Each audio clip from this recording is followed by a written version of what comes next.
2014 was the year of the data breach. We had 783, let's call them major data breaches, where people lost sensitive information that pertains to their identity. And the problem with that is we became almost numb to it because you heard about it every other week. There was a data breach. And people didn't do what they should have done, like changing their PINs and passwords. It's something that's so easy, but people refuse to do it because it's inconvenient.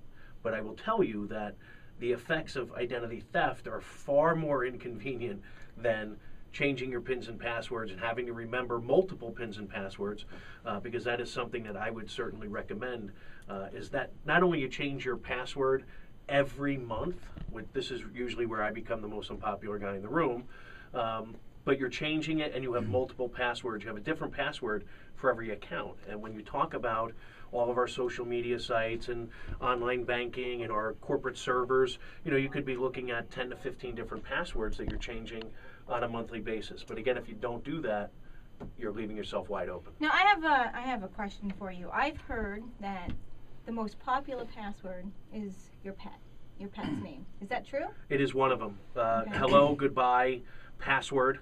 Password. That's very unique. Yeah, very unique. The idea, again, is there are free softwares out there that can help you generate these passwords that are very hard for the identity thieves who use very sophisticated softwares to try and guess your software.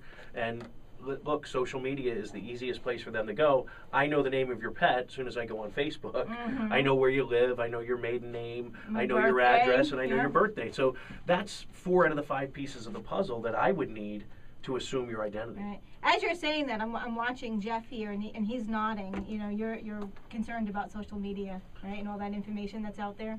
Sure, it is a lot to be out there, and even if you have a protected page, you can still view a lot of someone's personal information on that page. So the highest privacy settings on Facebook are so, encrypted. You really don't know how to figure that out when you're actually trying to protect yourself. So I actually Googled a few times how do you protect yourself on Facebook, and I view myself as a non-friend. I still see all my stuff. Yep. So it's kind of concerning. And the default setting for Facebook is public. So most people don't change that setting, and then all of your information is left open for anybody to see, not just your friends. But even having it just be there for your friends, I mean, you are giving out a lot of information, like you said, birthday, pet name, maiden name, all your kids' names, their birthdays, because they can always click in and see their page. That's a lot of information that's out there. How do we protect ourselves against any kind of fraud that's happening on social media? Well, I'm the first person to say that there's no such thing as identity theft protection, believe it or not. I don't, look at the guy from LifeLock who went on there and he had his own stuff stolen numerous times. All of our information is in a million different databases all over the world, as a matter of fact. So early detection is the key. We live in this world today where, unfortunately, again, I think everyone needs to be involved in a credit monitoring service.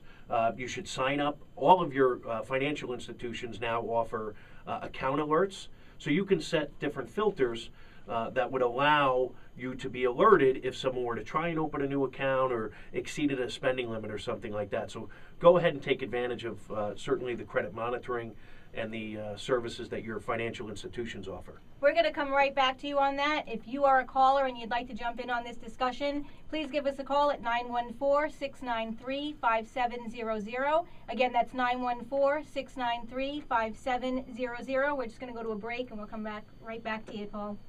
Great.